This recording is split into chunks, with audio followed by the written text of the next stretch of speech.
Good morning, everyone. It is 9 a.m. on this Friday, 41 degrees. We've got another half hour left of Daybreak here on WGRZ Plus.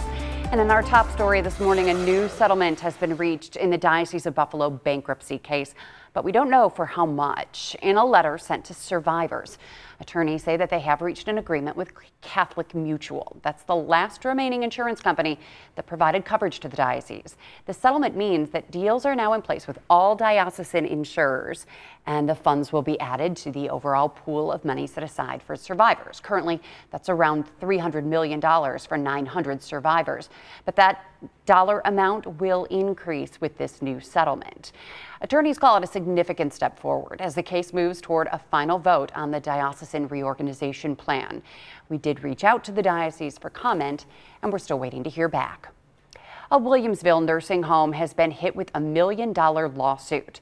Healthcare staffing company ShiftMed is accusing Comprehensive Rehab and Nursing Center at Williamsville of failing to pay its staff. In court documents uncovered by Two on Your Side, ShiftMed alleges that its nurses and nursing assistants weren't paid for services provided between October 2023 and July 2024. The suit claims the facility never disputed the weekly invoices, but also never paid them. ShiftMed is seeking back pay plus interest and legal fees. The grand jury has indicted a Town of Tonawanda man for charges connected to the death of his grandmother. Family members of 19-year-old Miguel Castro Jr. were present for his hearing yesterday. He's accused of stabbing and killing his grandmother, 57-year-old Anna Moore, on Monday. Officials say 3 children were inside the Parkhurst Boulevard home when it happened. Castro's attorney says that he will be arraigned in Erie County Court once a date is set.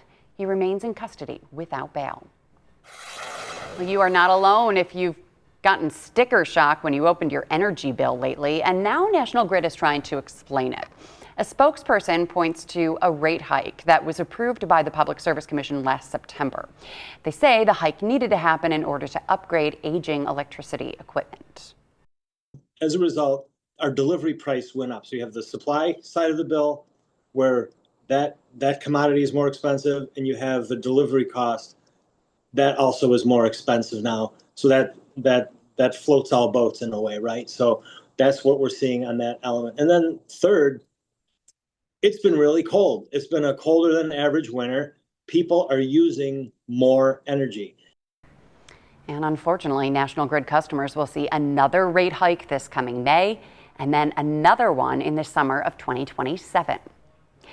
Well, this morning we continue to follow news out of Orchard Park, where today crews will be getting back to work on the new Bills Stadium after work was shut down for most of the week. Right now, a 6-figure reward remains on the table to find those responsible for vandalizing the new stadium. The vandal or group of vandals are accused of causing $150,000 worth of damage. We're told about 300 workers there will now be questioned in order to find some answers. Officials say some of the worst damage is in the suites, where blue oil-based paint, spray paint was used on unfinished marble, granite, tile, and flooring. It's definitely someone that had to be on the inside, got into the west side of the stadium, the suite areas, which is in the 200 area. There's probably about $150,000 is what Gilbane Turner is telling us in damages to certain surfaces that were just installed, and in some of those suites, they're almost 100% complete. My office would like to get at least some idea of what actually is the graphics, what damages were done to the property. Will it impact the actual opening of the stadium, the new stadium? Is there going to be delay on getting some new stuff that has to be replaced? Well, no, according to the construction managers. Even with this setback, they maintain that the stadium will be finished on schedule this summer. Governor Kathy Hochul is proposing sending $40 million to Buffalo to help cover the city's budget gap, essentially a bailout. The mayor says city officials had to explain what steps they were taking to reverse previous years of budget shortfalls. And now it's in the hands of the Assembly and the Senate, which still must approve this aid package as part of the overall state budget. And that's why Mayor Ryan made his way to Albany last week to make his appeal. I'm coming in the office on January 1, saddled with the budget of the previous administration. And that budget goes till July 1st. And that budget is about $40 million out of balance. So that's just to close out this year. And at the same time, we have to start building the 26-27 budget. But this gives us some breathing room, and it gives us the building block elements to create a sound financial plan for the city of Buffalo. And Mayor Ryan says the city will need more money from Albany over the next 2 years to dig out of its deep budget hole. He says that would help the city avoid major service cuts or layoffs. And some more good financial news for taxpayers in Buffalo. Leaders say taxpayer money will not be used to demolish the old St. Anne's School on Emsley and Broadway after a fire destroyed that building last month. The Ryan administration told the building's private owners that the $2 million price tag is their responsibility. 2 on your side's Claudine Ewing has more. More than 100 Buffalo firefighters responded to this raging blaze. The former St. Anne's School was vacant. The city has put up signs warning pedestrians that it is a collapse zone. If we knock it down, we, the taxpayers, pay for it. Not on his watch, says the new Buffalo mayor. So the cost of demolition was upwards of $2 million. And that's not something that I'm going to take out of the public coffers. This is a privately owned building. We have been in touch with the owners. We have told the owners of their responsibility towards this building. The fire commissioner says there were squatters in the building, but until they get inside the building, they have no cause. The building will stay secured in its current state behind a fence. Preservationists say a portion of the exterior walls can be saved. Our priorities for this project were to, 1, make sure the public is safe, 2, make sure we preserve what we can preserve from this historic building, and 3, not put the city out as far as having to pay for such a demolition as this would cause, as was mentioned, upwards of $2 million. The city has been in contact with the owner. This is an important component of the entire complex for St. Anne's, and we're looking forward to seeing it, a portion of it at least, preserved moving forward as they continue their development here. On your side in Buffalo, Claudine Ewing, Channel 2 News. All right, 9:07 on Daybreak, 41 degrees. Patrick, any fun plans for the weekend? Oh, it's chore weekend. In fact, I got the text yesterday to the whole family from the wife. Are you guys ready for weekend projects? Ooh. And you know that's a real sell for kids on winter break. Right. Are you ready for weekend projects? Is no an option? Probably not. I mean, come on. The kids got to do something. I know that sounds cliche, but it's spring cleaning. We got stuff to, transport. Are we at spring cleaning, or is this still the dead of winter? Yeah, kidding. What are your, anyway, that's, we are doing a fish fry tonight, though, I will say that. Ooh. What are you doing this weekend? I'm really not doing anything, Are you? actually. Maybe I'll join you for your fish fry. I'll just crash the hammer party. There you go. That's, well, we're going to follow your lead. I think we're going to the place you went to last weekend, last Friday, JP's. Oh, at JP Fitzgerald? I think so. Yeah. That's a good one. Check that out. Yeah, there's so many good options. Oh, I know. I looked at your plate when I joined you last week, and it just looked awesome. So we're going to try it ourselves, I believe. All right. I know the viewers were dying to know.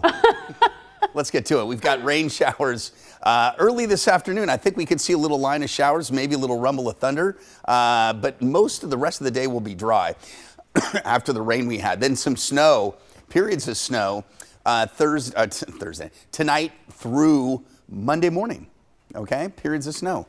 Now you're thinking, wow, that's a long time. It's going to be light snow for the most part, but I think there's room for 2 to 3 inches of snow. Some spots maybe a little bit more through the weekend. There goes that shield of snow, rain that we had, and now we're awaiting a little line of showers that you'll see here in future look. It kind of coincides with a front that's going to move through. See that? Couple of showers popping up 1:30, 2 o'clock, maybe a rumble of thunder. Then temperatures really fall from the 40s down into the 30s, and we see some snow showers. Then watch just kind of how there's just kind of the snow showers keep on keeping on. This is now Saturday night and into Sunday, more snow showers coming our way. So there is going to be some accumulating snow. Not much more additional rain. There are the wind gusts that'll get into the 35 to 45 mile an hour range. No, I should say 35 to 40 mile an hour range, especially this evening. And then the wind should taper down tomorrow. There you can see some of the snow through midday tomorrow, an inch or two. And then you add in Saturday night snow and then into Sunday. You know, many areas in that kind of 2 to 3 inch range. Maybe in some spots a little bit more in the hills, especially the Boston Hills. Morning rain showers have ended, scattered afternoon showers. It's going to get breezy later today. Snow tonight, I would say half an inch to an inch. And then for tomorrow, periods of light snow throughout the day, 34, 7-day forecast. Next week is going to be a little cooler. Monday and Tuesday, upper 20s to around 30. Then maybe a little mixed bag Wednesday into Thursday of next week. Probably more snow than rain, but it might be just warm enough for a few raindrops. And then a snowy weekend ahead for the southern tier, Melissa. All right, things to look forward to. Patrick, thank you. And we have a lot more to look forward to in the show. We're going to talk Olympics, and Natalie Foss is live at a fish fry place this morning at the Kenilworth Volunteer Fire Company. A lot of great fish fries to try with nonprofit organizations and fire halls and schools and churches. So we'll take you there coming up in just a bit. Welcome back, everybody. And boy, it was fun to watch the USA women's hockey yesterday. I mean, it was not fun for most of the game because they were trailing right. 1-0 the entire game. 2 minutes left, though. They came back to score and to tie it up. And that was Hillary Knight, who's the captain. And I think this is her 5th Olympics for Hillary Knight. Yeah, 5th. Well, I know, you're doing the math. That's 20 years. 20 years. 5 wow. and 4, yeah. So 20 years, that was Torino, 2006. Oh, good job. That's impressive. So Hillary Knight tied it up, and then they went into overtime, and a few minutes later, an amazing goal by defensewoman Megan Keller. She sealed the deal for Team USA. So they won 2-1, and a gold medal is coming back home to Western New York by way of Gettsville's Haley Skamura. She's a Nichols grad, and she scored 3 goals during the Olympics. Didn't really get too much ice time, but when she was out on the ice, she made the best of it and she scored. So congratulations to Team USA, and really an inspiration for young girls out there who want to play hockey, who are really seeing it blow up in the collegiate level and with the Professional Women's Hockey League, and now seeing the women win gold. So that was USA versus Canada, and a lot of people are hoping for a USA versus Canada matchup in the men's game as well. Today, the men play, and Tage Thompson takes on Slovakia, and that is at 3:10 p.m. That's for the semifinals, and the winner of that will go on to the gold medal game. Canada plays Finland, so we'll find out who will move on from there. And so good luck to men's hockey today. And yesterday was also really cool with seeing Alyssa Liu win gold in women's figure skating. If you didn't see her performance, you'll want to log on to the Olympics at NBCOlympics.com and see that performance. It was amazing. Fun things to watch. Yeah, her performance was great. She seems so relaxed. She's like laughing. You know, when everybody's like really intense, she's like waving to the crowd, hey. And it wasn't really, I mean, she said it's not really about competing. It's just about being out there. Her journey. Yeah. The other thing, and I wish I would have pulled up the sound. That was my bad. But you need to go and listen to Eileen Gu. Do you know who she is? She's a snowboarder. She's the snowboarder, yeah. And somebody asked her because she won 2 silver medals in the Olympics. And a reporter asked her, do you feel like you let the gold go? You lost 2 gold medals. And she just, the term mansplained, when like a man tries to explain sports to a woman? Yeah. She woman-splained this reporter and just kind of laughed at him and was like, I am the best snowboarder in the world. I've set records. I have gold medals. And she's like, this is not about losing. This is me achieving even more. I'm going home with medals. And she snowboards for what country? USA. No, I thought she did it for somebody.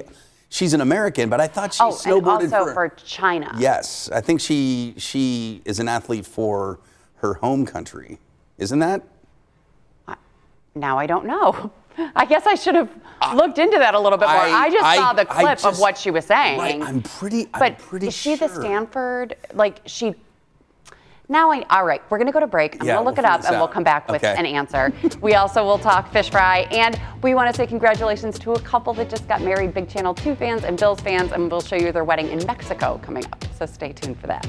Now I need to do a little bit more of a deep dive into Eileen Gu. You were right. She was born and raised in California, goes to Stanford, but she competes for China. Her mother is a first-generation Chinese immigrant, but she has competed for China in the half-pipe slopestyle and big air events since 2019. And she is the most decorated female freestyle skier in Olympic history. Okay, so there we have it. I still like what she had to say, so, but it's too bad that she competes for China and we got not America. The sport wrong and the country wrong, but we got the rest of the story. All right, go look Congratulations up the to Miss Goo. Yes, all right. Okay, well, let's talk about something we do know. Fish fries. You know, I don't. I didn't even know what kind of fish it was. Yeah, haddock or cod, gotta have great sides, and try to go to places besides restaurants. I mean, go to your favorite restaurant also, but then also check out some of the nonprofits who rely on the Lenten season to fundraise, to help them out throughout the rest of the year. And Daybreak's Natalie Foss spent some time at Kenilworth Volunteer Fire Company in the town of Tonawanda to see how they're getting ready for the busy day ahead. Well, it's the first Fish Fry Friday here at the Kenilworth Fire Hall, and we are cooking here. There's lots of fish going on, lots of things happening. It's a special day for John Ramsey. John, how many years have you been working this fish fry? You said you've done everything. Give us a lowdown here. So I started with the fire company in 2012. My first fish fry was that year. I started bussing tables, and then I came back to start working French fries, and eventually just worked down the line to frying the fish. And this is a special time for you guys. This is really big for the fire hall in general. Talk us through what it means for you to be able to do the fish fry. First of all, it's a time where a lot of us all get together. We work together, have fun together. But then also this brings in funds for our community social events that we have going on. Fire prevention helps provide the materials that we hand out to the kids at those events, from the Santa Claus run, handing out candy, to we do a food drive where we're handing out flyers to let people know we're going to collect donations, but I have volunteers do that, so get them some coffee and donuts to help out. When we do the collection on that, again, a lot of people come out, so we provide them lunches. Those are the type of things that these funds help to support our fire company. And fish fries just get more expensive as the years go on, but you guys have a pretty affordable fish fry. Tell us how much it is and what you get for the value. It's $18. We do have breaded, beer battered, and then we have the shrimp and chicken. With that, you get French fries, you get coleslaw, you get potato salad, and a roll. You heard that. You get all of the sides instead of just having to choose one. And you have a really good drink deal as well. Yes, I'm going to turn that over to Kristen, who works the front side for us. Kristen. Yeah, so you do get free soft drinks with your meal, but those are also unlimited. If you do want to do beer or wine, it's $2 per beer per wine. $2. And you start at 4:30 today. 4:30 till 7, takeout and dine in. So if you're looking for a good fish fry tonight for the first Fish Fry Friday in Lent, and then you can go ahead and come to the Kenilworth Fire Hall. On your side in Tonawanda, Natalie Foss, Channel 2 News. And the great thing about Kenilworth also is they serve you right at the table, and so make sure you tip your staff also. But they work so hard, and they do such a great job serving about 800 fish fries on an average night. 800? 800 on one Friday, between 6 and 800. So this is our fish fry map, WGRZ.com/fishfry. If you're trying to find a place to go, you can click on the fish to see where it is in your neighborhood, or you can also add your fish fry to the map so others can see where you serve your fish fry. So check it out for sure. Now, you were asking about bringing the fish fry home if you're not going to eat it there. Right. So I have determined the best way to do it, we just saw it in the plastic container there.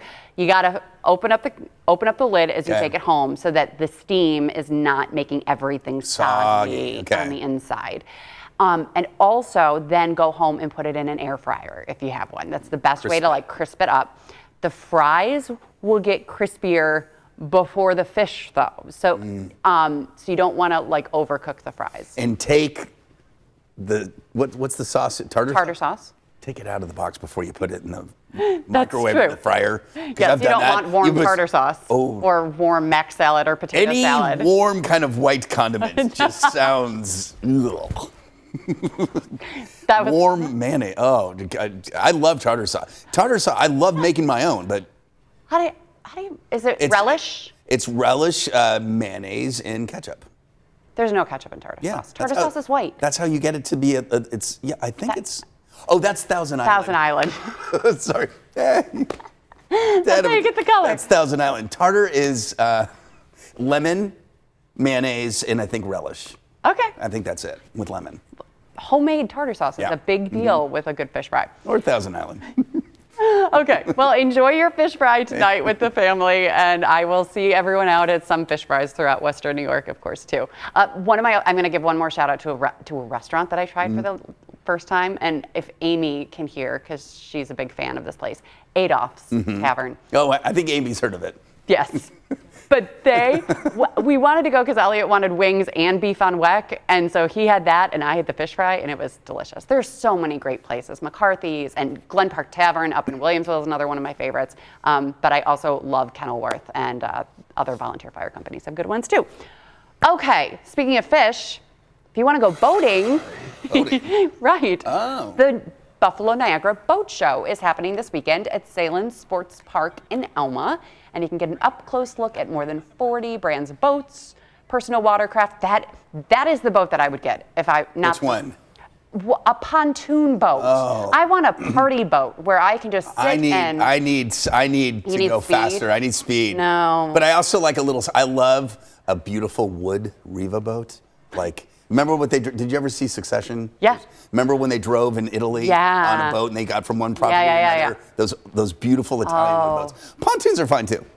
But that looks like, it's probably a Chris Craft. Anyway, I thought you were going to say that. The great thing about this is send your friends there so your friends can buy a boat and then you could be friends with that friend and use their boat. Exactly. The only thing better than owning a boat is having a friend that owns a boat. Completely agree. Okay, if Monster Jam is more your thing, look at this. KeyBank getting ready to transform this massive pile of dirt into a dirt track for monster trucks and motocross riders who will be racing and showing off their skills. Tonight's show is at 7 p.m. You can still buy tickets, and there will also be shows tomorrow and Sunday as well. Then they got to turn things around and get ready for Sabres hockey. Do they play on Thursday at home? No, it's not at home. It's in New Jersey. They play the Devils. I thought it was Wednesday. I don't know. Well, all I know it's going to take. How are they going to clean all that dirt up? That's all I can think about. I mean, seriously, that's a lot of. You got to. That seems like a question. You've got like a dust vac at the very end, getting the last of it. Right? Or you use the vacuum and it just blows everything everywhere. What a mess. That's what. Just get the ice clean by whenever they're home. Okay. Shea 710 announced their shows for the upcoming season, which starts in September at Curtain Up. The 2026-27 lineup includes the musical Hair and Sweeney Todd and Frozen, SpongeBob the musical, and Mean Girls as well. And this past September, they had a huge renovation with the lobby and the lounge and the restroom concessions and the outside of the theater as well. And the leaders are saying that it's really been a huge success. The design was also strategic so as to mitigate lines and waiting and those kinds of things, to move our patrons into and throughout the theater in the safest, most efficient, and enjoyable way. So I think this is the record numbers have been a response to the improvements that have been made here. And A Gentleman's Guide to Love and Murder opened last night and is running through March 8th. I need to see this show. Do you see there on the marquee as it's changing? There's one called Miss Holmes. Oh, really? Yeah, and I think it's somehow related to Sherlock, of course. But Dave McKinley actually sent it to me. He's like, do you know anything about this show? I have no idea. Hey, well, we all know that you could fill a whole 3-act play with the life of Miss Holmes. I'm just kidding. Would it be a comedy or a tragedy? It would be a legendary story of intrigue. I'm just kidding. Okay. That does. I mean, yeah, Miss Holmes. You're like, oh, what's it? So you assumed it's Sherlock? It looked that way. It looked like with a pipe and like a hat and the whole thing. I think and that's a silhouette. Yes. Okay. How about a love story? Let's say congratulations to Nikki Gorney and Jorge Lopez, who just tied the knot in Mexico. Oh. The bride and groom actually live in San Francisco, but the whole party has Western New York ties, including Molly, who's to her right, who's one of my best friends. Lots of Western New Yorkers who all moved out to San Francisco, who still love the Bills and love Buffalo. But Nikki and Jorge actually have a dog that they named Bruce Smith. They call him Bruce Smith Pitt, who has his own Instagram handle. Anyway, of course, they had the shout song blaring at the reception. It was in Mexico City, but I'm not exactly. In Mexico City. Mm-hmm. Oh, wow. Wonderful. And yeah, Jorge's family is in Mexico, but they live in San Francisco, and so they wanted to show us that they are giving a shout out to Channel 2. And yeah, congratulations on their to wedding Nikki day. and That's Jorge awesome. on their wedding day yesterday. So we wish them the best, and hopefully a Bills Super Bowl in the future as a really nice wedding gift for Nikki and Jorge. And Bruce Smith? And Bruce Smith Pitt, yes. Have a wonderful weekend, everyone. The kids are back in school next week, and yeah, enjoy your weekend. Enjoy your fish fry. I want pictures, and I want a full report. Bye, everybody.